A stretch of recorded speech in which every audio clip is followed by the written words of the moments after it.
Hey folks, welcome to the show. Glad you joined us today. We're going to have a great episode. We have Dr. Patrick Gunn, who is the cow-calf extension specialist at Iowa State University. He's a ruminant nutritionist. We're going to talk about something that is probably one of the most economically driven things that you need to do for your cow herd, which is testing your hay. When we come back, we're going to be joined by Dr. Patrick Gunn.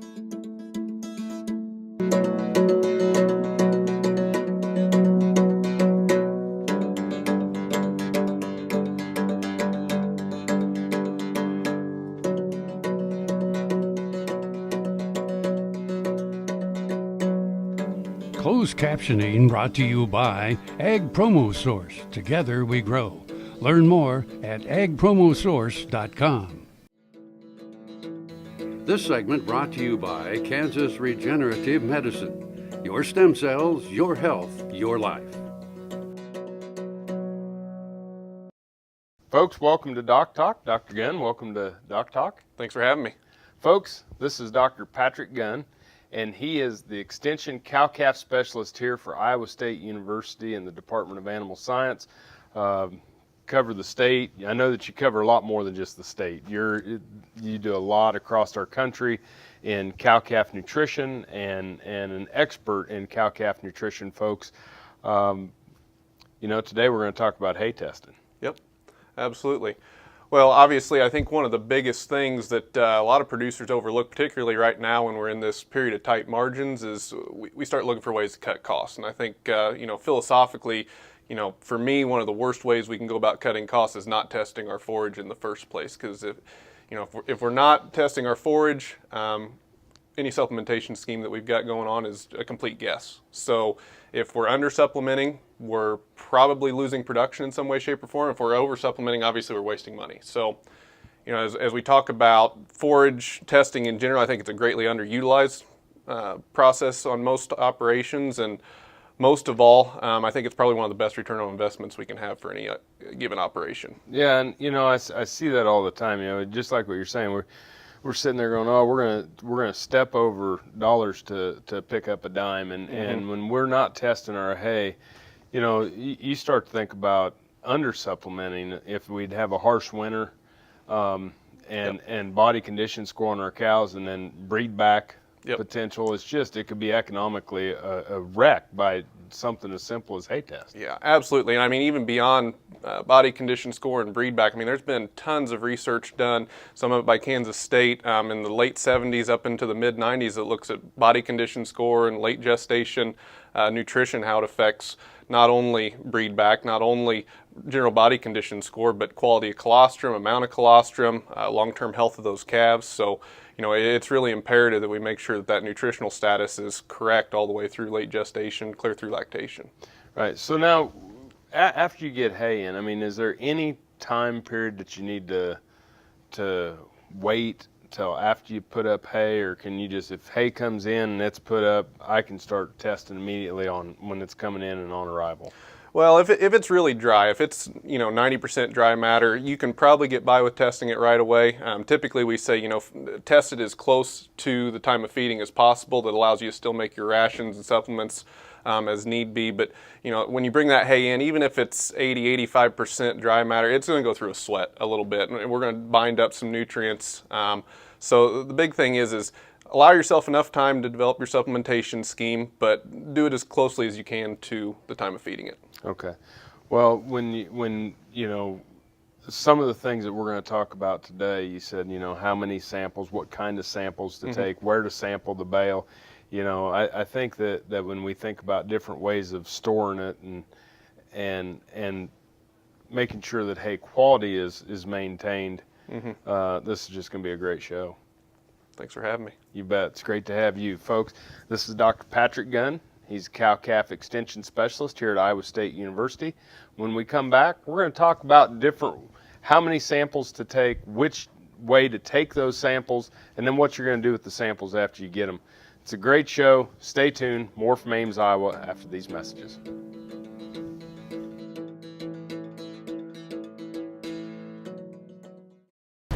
Buying a car shouldn't be this hard.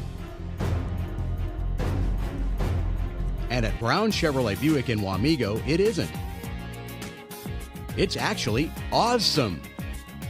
Whether you want a new or used car or truck, Toby's team can make the deal.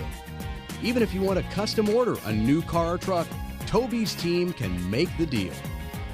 See Toby's team at Brown Chevrolet Buick in Wamego. We're awesome.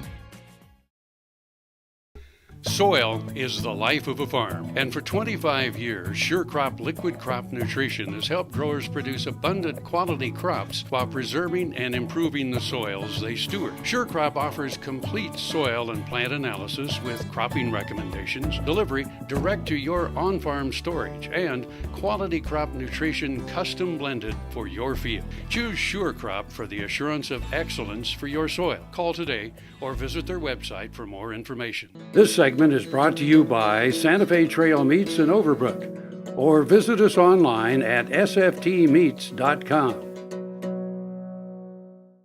Hey folks, welcome back to Doc Talk. Dr. Dan Thompson here with my friend and colleague, Dr. Patrick Gunn. We're at Iowa State University, where Dr. Gunn serves as the cow-calf extension specialist for the state of Iowa and beyond.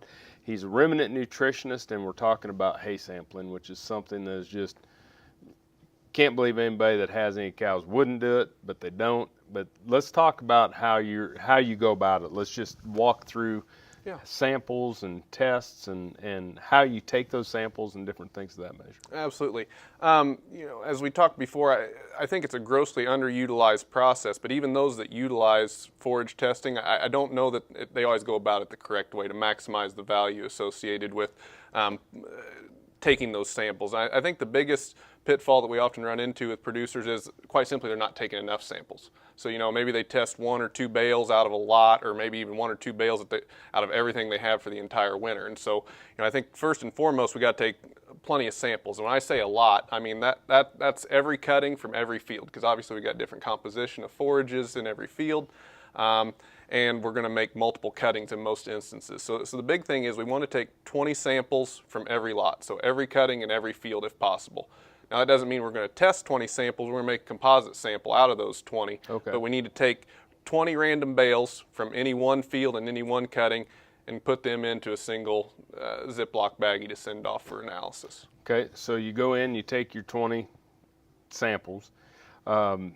Depending on the bale, is there a different type of sample? I mean, we always hear about the core sampling technique. Is that what we're going to do on this? Yeah. We're essentially looking to get a core sample, something that's fairly representative of the entire bale. If you're looking at small square bales, typically we just set them on end lengthwise and just puncture right through that last flake of hay, so to speak.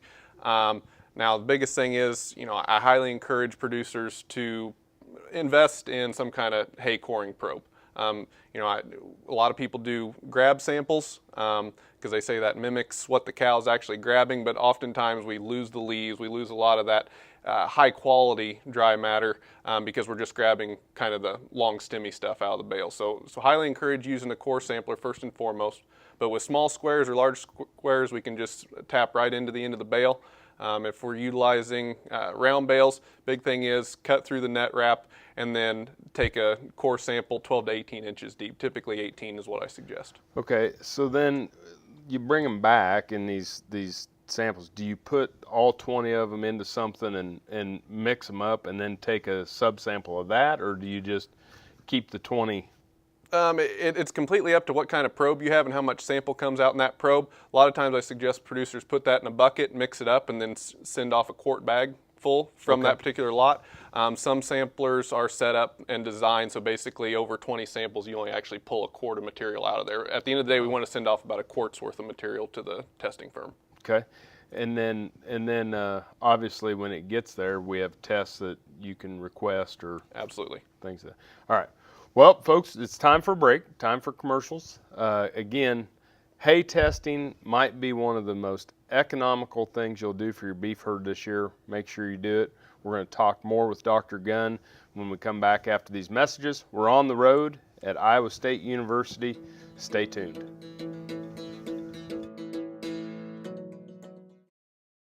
To see this show and past episodes of Ag AM in Kansas, go online to agamInKansas.com.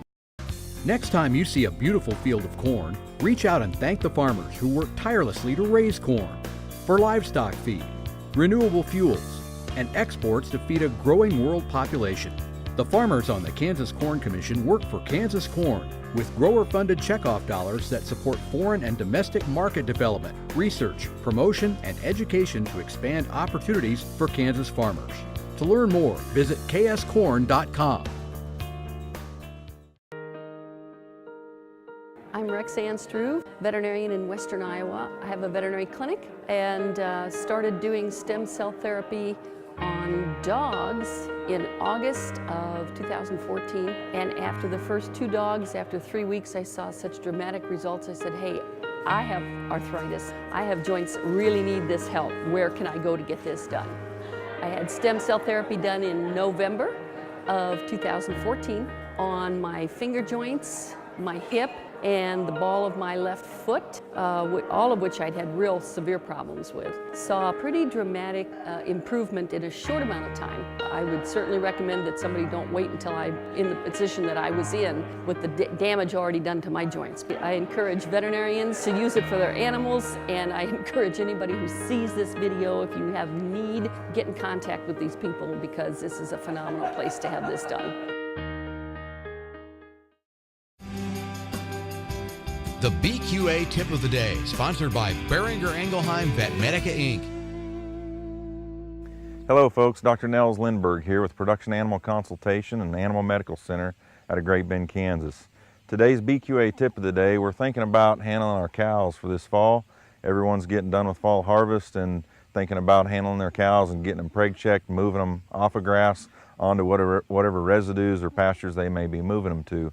When we do those things, we think about stress on those cows, and we want to do everything we can possibly do to minimize those stresses. And so cattle handling those cows is a very important thing to think about.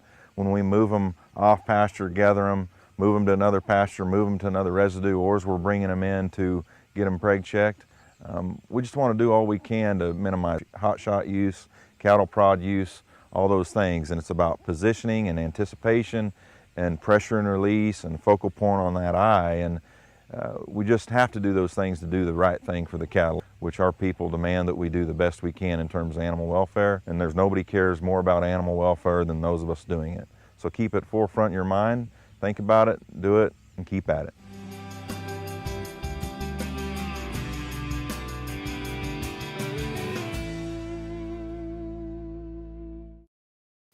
Valley Vet Supply is devoted to providing information and professional quality products at reasonable prices.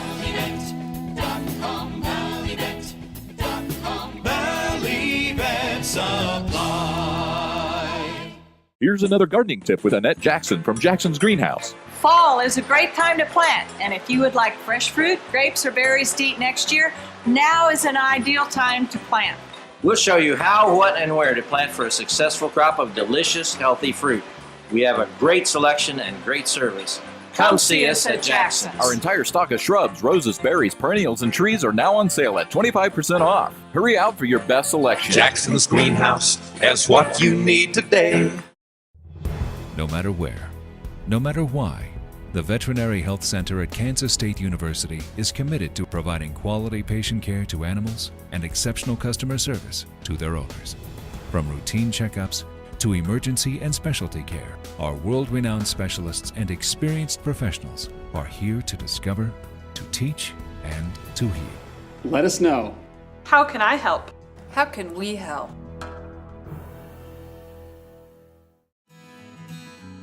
This segment brought to you by Kansas Soybean Commission. Progress powered by Kansas farmers. Hey folks, welcome back to Doc Talk. Dr. Dan Thompson here with Dr. Patrick Gunn. We're at Iowa State University, and Dr. Gunn is the Extension Cow-Calf Specialist for the state of Iowa, does a lot of work in cow-calf nutrition, production, management, and different areas. We're very thankful that he would take time out of his busy schedule during this time of the year to come and spend with us on an important topic. And Dr. Gunn, when we send a sample in to a laboratory, what are some of the tests and what are some of the things that we're going to be asking them to do? Yeah, and it's really going to depend a lot from producer to producer what basic information we need. I think at a bare minimum, obviously we got to get our energy and we need our protein and if possible calcium, phosphorus, just so we can kind of balance those macronutrients within the diet. You know, and we can go about a lot of different ways. If you have a more conventional feed stuff, such as silage or hay, you know, NIR would be a perfectly acceptable way to go about testing that forage, and runs anywhere from $15 to $25 depending on the lab and how much you want to pack into it. If you have what I consider to be a less conventional feed resource like corn stover, maybe a really low quality CRP hay or something like that they don't have a lot of samples on file, we probably need to do a wet chemistry on that, which is going to be a little more costly, but I would still suggest that it's an extremely good return on investment. So come back to me a little bit then, and let's explain to viewers what the difference between an NIR and wet chemistry really is. Yeah, and so NIR is really just computer automated. It's near infrared spectroscopy. Over time, we take the wet chemistry analysis that we have on multiple feedstuffs. You know, they run 10, 20,000 samples through, and can calibrate the computer basically to take a snapshot of that feed resource and give us all the information we ever need on it. Unfortunately, when we're utilizing some of those less known or less widely used samples or feed resources, it's necessary to do that basic wet chemistry, kind of the traditional under the microscope on the lab bench type chemistry to get those energy and protein values, mineral values that we're looking for. Gotcha. So feedstuffs that are common, we have a big reference lab. Absolutely. And so you really fine tune. It's kind of like anything. You get something in that you're not used to looking at, probably need to go back to the basics. Yep. Absolutely. And get that done. So you get the crude protein, you get the energy, you get the calcium, phosphorus. You know, I assume vitamin A could be one of the vitamins that we might test for if we were going to look at anything. Yeah, absolutely. If you want to start adding some bells and whistles to the analysis, vitamin A and E I think would be really imperative, particularly if we're in drought-stressed regions or we're feeding some really low-quality forages that probably don't have vitamin A and E. I think that'd be imperative. Particularly here in the Midwest, we've seen a lot of vitamin A, vitamin E deficiencies around the time of calving the last couple of years. I think that'd be a good one. You know, depending on how you put up those forages, iron analysis, any other analyses that may be antagonist to your general micronutrient, micromineral program, I think that'd be a good addition as well in many instances. Well, it's outstanding. And now when we come back with Dr. Gunn, we're going to talk about some of those scenarios out there that maybe when your hay comes back and it tests a little low or it tests just right, how you might handle some of that, how we might combat that and move forward with your cow herd in proper production. Thanks for watching Doc Talk, folks. We're going to take a break. More with Dr. Gunn after these messages. Broadband has become as important to us as highways. That is why Doc Talk is teaming up with NTCA, the Rural Broadband Association, and rural broadband companies like Blue Valley Telecommunications in fighting for quality broadband access through the program Smart Rural Communities. I don't think we have any idea what's coming in the future. I couldn't have imagined 5 years ago what we're doing today. So in 2 years, I would guess there's things we can't imagine that we're going to be doing. To learn more, visit ntca.org/smart or bluevalley.net. Grain sorghum is one of the most important cereal crops worldwide, and Kansas leads the nation in its production.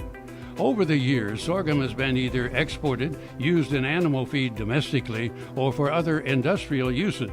Recently, its use in the ethanol market has seen tremendous growth, with 30% of domestic sorghum typically going to ethanol production.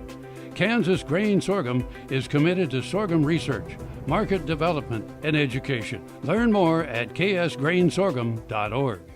Tallgrass Commodities offers producers bulk commodities at a reasonable price with reliable service throughout the whole Midwest. To find out more about Tallgrass Commodities, visit tallgrass.us or call 785-494-8484. This Meet the Future Veterinarian is brought to you by Zuprevo. Choose confidence. Choose Zuprevo for BRD treatment. Ellen Unruh grew up in East Central Kansas and earned her bachelor's degree in animal science from Kansas State University before attending veterinary school there. She is currently working on her master's degree in veterinary biomedical sciences, studying heat stress in feedlot cattle. Upon graduation, Ellen will focus on food animal medicine and do beef cattle research work. KFRM is one of the largest farm radio stations in the nation, dedicated to informing and entertaining rural listeners from northern Oklahoma to southwestern Nebraska. You can catch KFRM in many ways. Of course, 550 on the AM dial, streaming at KFRM.com or on your smartphone by going to the TuneIn Radio app, or on Ag AM in Kansas on Tuesdays and Facebook every day of the week. KFRM, tune us in. You'll be glad you did. The Kansas Wheat Innovation Center in Manhattan is rediscovering ways to get improved varieties and new genetics in the hands of farmers faster. Grower-led and checkoff-funded research initiatives are bringing about positive change. This grassroots leadership provides a strong voice in Topeka and Washington, D.C. Now is the time to partner with Kansas Wheat in moving wheat forward. Kansas Wheat Commission and Kansas Association of Wheat Growers. Farmers investing in their future and yours. Log on to rediscoverwheat.org. Healthy cows start with the new hired hand automatic livestock sprayer. Rancher invented to provide an efficient alternative to pour-on and injectable parasite management systems. The portable design allows cattle to treat themselves head to hoof. Strategic device placement with pass-through activation technology takes the stress out of parasite treatment for cattle and the rancher, leaving more time to tend to other vital tasks on the farm. To learn more, visit cowsprayer.com. The new hired hand makes healthy cows easy. This segment brought to you by Kansas Farm Bureau, the voice of agriculture. To join today or more information, go to kfb.org or find us on Facebook and Twitter. Howdy folks, welcome back to Doc Talk. Dr. Dan Thompson here with Dr. Patrick Gunn. We're in Ames, Iowa at Iowa State University, and Dr. Gunn is the Extension Cow-Calf Specialist and Ruminant Nutritionist. Does a lot of work. We're in cow-calf nutrition and production. We're talking about hay sampling. Mm-hmm. And, you know, in the winter time, folks, when we don't have grass, we don't have crop residues anymore, and we're supplementing hay and we're feeding those cows hay, you know, what happens when I get my hay test back? Mm-hmm. Now what do I do? Good question, because I think that's one of the biggest issues. We get people take the sample and then you got to utilize it, right? I mean, we got to put that investment to work for us. And so I think the big thing is you know, just seeking out who can help me with that. You know, whether it's your local extension agent, whether it's a nutritionist, you know, both of those individuals should be able to work with you. You know, if you like pushing the pencil to paper and want to do some of your own supplementation schemes, that's fine too. But I think the biggest thing is we got to utilize the information that we've got at our fingertips. And, you know, first and foremost, figuring out, is that hay going to meet the requirement for those cows at a given stage of production? If not, obviously we got to come up with some kind of supplementation scheme. And, you know, since we're investing the money and it should be all about dollars and cents, you know, what's the lowest cost way to get us there to meet our demands for those cows? I think on the flip side of things, and, you know, the further northeast and maybe Midwest we get a lot of producers that actually have hay that's probably way better quality than what they need for their cow herd. And so to combat that, how do we get around that? Whether that's moving to a TMR and limit feeding, whether it's, you know, just doing night feeding or restricting access to that hay. I think the big thing is sitting down with a nutritionist or your local extension agent and developing that supplementation or that limit fed scheme that best utilizes the resources that you have available to you. Absolutely. And you know, I think about, you know, we live in the Midwest and there's so many things to supplement with. Mm-hmm. That if you need it, there's byproduct feeds and different things that we can go out and grab that make pretty good supplements. Absolutely. And also, if you have something, hey, that's too good, we have some, you know, we're around a lot of grain, we're around a lot of different things where we can blend. Absolutely.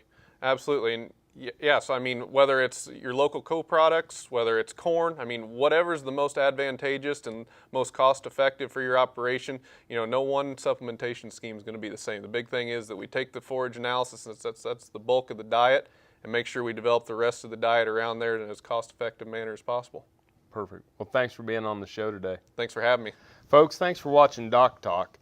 Remember, always work with your local veterinarian and your local nutritionist.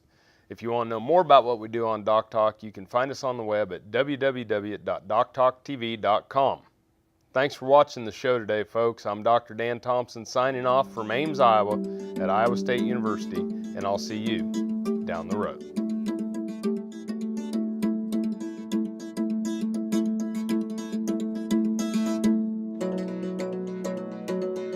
Closed captioning brought to you by Ag Promo Source. Together we grow. Learn more at agpromosource.com.